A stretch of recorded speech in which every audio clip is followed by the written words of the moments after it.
جب بھی کوئی سائل کسی سے مانگتا ہے تو دو طریقے ہوتے ہیں. کچھ سائل ایسے ہوتے ہیں جو کوئی بات نہیں کرتے، سیدھا کے ہاتھ پہ لا دیتے ہیں. ایک تو سائل یہ ہے. اور سائل مانگنے والے جو بڑے اچھے طریقے سے مانگنے کا بھی فن جانتے ہیں تو ان کا طریقہ یہ نہیں ہوتا کہ کسی کے آگے جا کے بس ہاتھ پھیلا دیں. پہلے وہ اس کی تعریفیں کرتے ہیں، پھر جو ہے وہ اس کی رحم دلی کا ذکر کرتے ہیں، پھر اس کے مال و اسباب جو اس کو دیے گئے ہیں ان کے قصیدے پڑھتے ہیں، پھر اپنی وفاداری کا اظہار کرتے ہیں، پھر جھولی پھیلاتے ہیں. تو یہ دوسرا اور مہذب طریقہ ہے.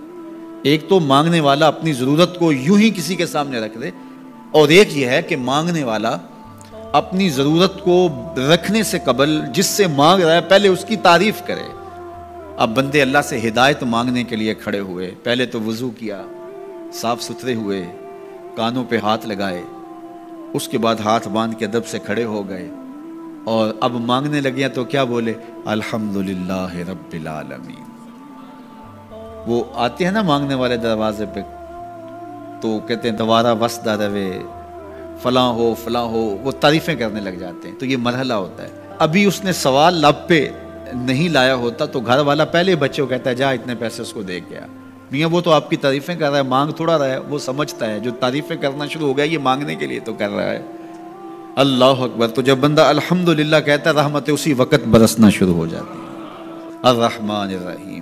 میں سخی کی دہلیز پہ کھڑا ہوں جو رحمان بھی ہے جو رحیم بھی ہے، محض اپنے کرم سے عطا کرتا ہے. رحم کی بھیک مانگ رہا ہوں. پھر کیا کہہ رہا ہے؟ مالک یوم الدین. کسی کنگال سے نہیں مانگ رہا، اس سے مانگ رہا ہوں جو مالک ہے، دنیا کا بھی مالک ہے، آخرت کا بھی مالک ہے. پھر اس کے بعد اگلی بات کیا کہتا ہے؟ ایاک نعبد و ایاک نستعین. مالک میں پوجتا بھی تجھے ہوں اور مانگتا بھی تجھ سے ہوں. دیکھو سائل اس اعتبار سے بھی دو طرح کے ہوتے ہیں.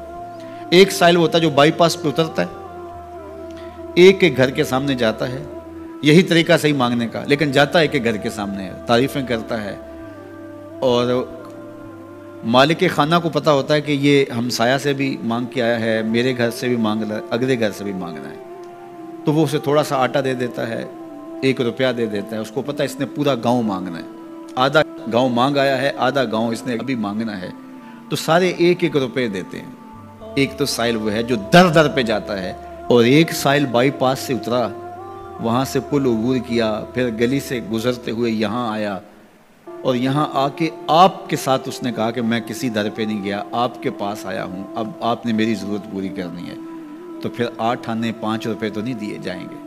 پھر تو جو میری استطاعت ہوگی، جو آپ کی استطاعت ہوگی، اس استطاعت کے مطابق دیں گے کہ یہ سارا شہر چھوڑ کے آیا ہے، یہ کسی سے نہیں مانگتا، یہ مجھ سے ہی مانگتا ہے. تو پھر آپ اس کی ضرورت پوری کریں گے. اگر آپ کے بس میں ہوا تو مانگنے والا کیا کہہ رہا ہے؟ ایاک نعبد. یہ پیشانی کہیں اور نہیں جھکتی، وایاک نستعین. یہ جھولی کسی اور چوکھٹ پہ پھیلتی نہیں. وہ کریم، وہ مالک رب جو تمام جہانوں کا رب ہے، میں اس کی دہلیز پہ کھڑا ہوں اور آیا سیدھا اسی کی دہلیز پہ ہوں. نہ اس سے پہلے کسی در پہ گیا ہوں، نہ اس کے بعد کسی در پہ جانا ہے. تو پھر مالک بھی کرم نوازیاں اور رحمتیں اس کی جھولی میں ڈال دیتا ہے. اب اتنی لمبی تمہید باندھنے کے باوجود مانگا کیا؟ ذرا غور کیجئے. یہ وہ ہے جو ہم ہر روز ہر نماز کی ہر رکعت میں مانگتے ہیں، اور مانگنے کا طریقہ کتنا خوبصورت ہے. اور مانگنے والے یوں ہی مانگا کرتے ہیں. پہلے جس سے مانگنا اس کی تعریفیں کرتے ہیں.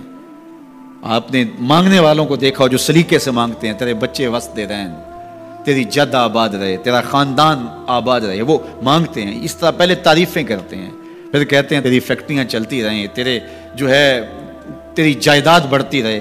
تو وہ اس کے خزانوں کا ذکر کرتے ہیں، اور پھر کہتے ہیں کہ یہ فقیر نمانہ تیری چوکھٹ پہ آیا ہے، اس کی ضرورتیں تو پوری کر دے.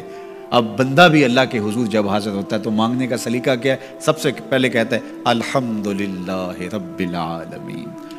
میں کسی کنگال کی چوکھٹ پہ نہیں آیا، تمام جہانوں کے پالن ہار کی چوکھٹ پہ آیا ہوں. اسی کی تعریفیں اختیاری بھی غیر اختیاری بھی، واسطے کے ساتھ بھی بلا واسطے کے ساتھ بھی. اسی کی خوبیاں ہیں، سارے اسی کے کمال ہیں، وصف سارے اسی کے ہیں. پھر اس کے بعد کہتا ہے الرحمن الرحیم. وہ رحمان بھی ہے، وہ رحیم بھی ہے. پھر اس کے بعد کہتا ہے مالک یوم الدین. وہ دنیا کا ہی مالک نہیں، آخرت کا بھی مالک ہے، یوم حساب کا بھی مالک ہے. پھر اس کے بعد اپنی وفاداری جتلاتے ہوئے کہتا ہے ایاک نعبد و ایاک نستعین. مالک سارا جہاں بس رہا ہے، میں نے کسی سے نہیں مانگا، میں نے جھولی تیری چوکھٹ پہ پھیلائی ہے، میری پیشانی تیرے حضور جھکتی ہے، یہ پیشانی کسی اور کے حضور کبھی نہیں جھکی نہ جھکے گی۔ یہ سب عرض کرنے کے بعد پھر مانگتا کیا؟